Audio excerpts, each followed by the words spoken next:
Hi, do you need any help estimating your risk in your projects?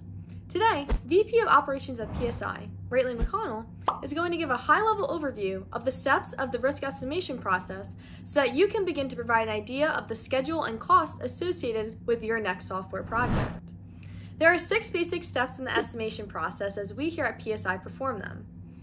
First, get a product requirements document from your customer, whether they be internal or external.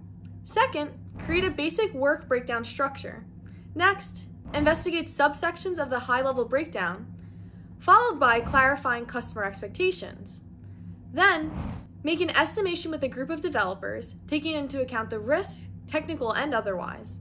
And lastly, account for overheads that are associated with the development of the project. Rightley is going to go in depth with how these 6 steps can help you in your risk estimation process. If you take this step-by-step process and break it down this way, we think that you'll get a much better estimation and you'll be able to set expectations with your customers as well when you start any new software development process. So the first step is to get any sort of written requirements that you can from your customer. This may take the form of a product requirements document, could be marketing requirements, or anything else that really puts to paper what they are looking for the software for this new product or project to do. So any helpful documentation is probably useful at this point. From that documentation, you need to distribute it to a couple of folks on a team and have them create a work breakdown structure, a very high-level work breakdown structure, just enough to understand the different subsystems that are going to be within the larger software system. Then, you need to investigate each of those high-level systems and break them down into smaller components. So the idea here is to take a look at all the different parts and then really think about what technologies and subsystems go within those parts and start looking at those as functional implementation blocks that your team is going to have to put together. You really just want to distill it down until it's a small enough chunk that an engineer can look at it, think about it, and start putting it in terms of days or maybe weeks for estimation. You don't need to get probably down just to all the way to hours, but small enough chunks that they could assign days to it on any larger size projects. Next, you want to make sure that you discount or get rid of any scope that you really can't estimate well, and make sure you make good note of what that scope is. So those assumptions need to be conveyed to your client, whoever they are, whether they be internal or external, about items that aren't included within the scope, because those are often the things that get forgotten about until near the end of the project and then can cause panic. So it's very important to make sure that if there's anything that's ruled out of the estimations, that you figure that out up front.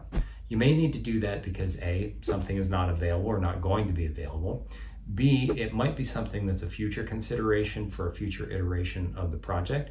Or C, it may just be completely unestimatable due to the information that you have on hand at the time.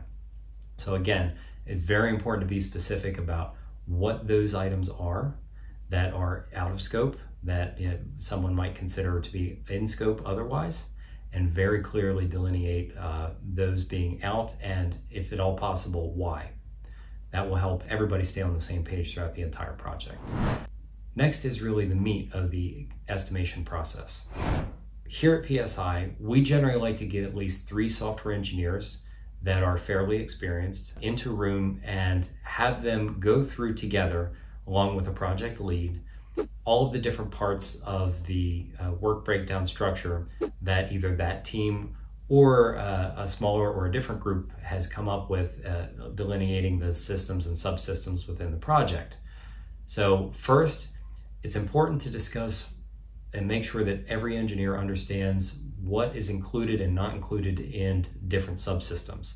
So oftentimes, if you don't do this, you'll end up with estimations that look incongruous because you'll have some engineers estimating the UI for a particular feature under that feature, as where another engineer may estimate the UIs completely separately. So then that could throw your numbers off. You need to just talk about that as a group to make sure everybody's pretty much on the same page about the methodology under which this breakdown is going to be estimated.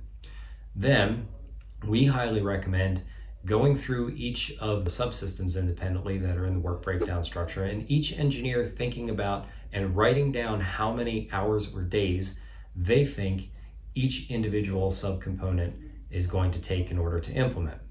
So it's important that we think that you do this independently so that they can each independently think about how they would do this, what the risks are, and what the numbers should be for that part.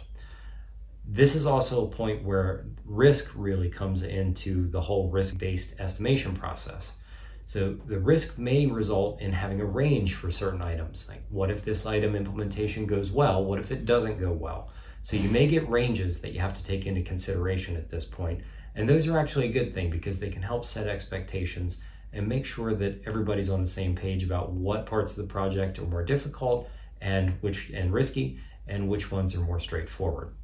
So after each person writes down what they think each subsystem is going to take, then go through and create a group estimate based off of those. It's important to discuss any large discrepancies that engineers may have, whether it be some of them think that certain parts are risky and other parts are not, or they could just have large gaps in the number of days or hours that they think that each subsystem is going to take. So we find that if the engineers can talk about this a little bit after they come up with their own numbers, oftentimes you'll find that somebody may have been thinking about something incorrectly, or more often than not, they may identify a risk that the other engineers didn't, and oftentimes the group's range will end up matching the larger ranges on the project. This is, again, usually a good thing because it helps set expectations about which parts of the project are deemed to be more straightforward and which ones are going to be a little bit more difficult. So finally, if you're trying to arrive at a single estimation point, it's usually a good idea to average out the three estimates that you might get from the three participants and come up with an individual number for each subcomponent. Then you add those up at the end, of course. If you can't tolerate a range in your estimate, this would probably be a good recommended next step. If a range is okay, then it's usually good to keep that range and then use the bottom range that each individual engineer may have and average those together to come up with a low end, and then likewise for the high end to come up with a high end of each subcomponent. And then adding those up, you'll end up with a total range for the overall project. Finally, and a step that often gets missed but is very important, is to think about the overheads associated with any sort of project. Here at PSI, we know we have historical data that we can look back at other projects and see what overheads are associated with it. So what are those? One thing can be implementation of automated unit tests. Those are very important, and they often don't get thought about by the engineers when they're thinking about how much time it takes to implement something. So you can oftentimes use overhead percentage for development tasks and figure that in for your time to develop automated unit tests. Another one that often gets overlooked is project management time. This includes status reporting on a weekly basis. This includes reporting into Team Foundation Server or what other code repository you may have, code checkouts, check-ins, and those sorts of things. And again, usually past performance of your team based on the tools and the engineers that you have working on this type of thing is a good place to start for getting that sort of overhead. And then of course there's meetings. So clients, and whether they be internal or external, obviously would like to be kept apprised of what's going on with the software development. So it's important to factor in that you may be holding a meeting with different stakeholders once, maybe twice a week. And the important part to think about with that is if you have 3 engineers in that meeting along with a project manager, that's 4 hours of effort for every 1 hour of clock time that gets spent in a 1-hour meeting. So that's an important thing. And again, an overhead that you have to figure in based on what your customers' needs are, again, whether being internal or external, and past performance. We hope that by giving you some insight into our risk-based estimation process at PSI, we can help you in your own product development estimation process.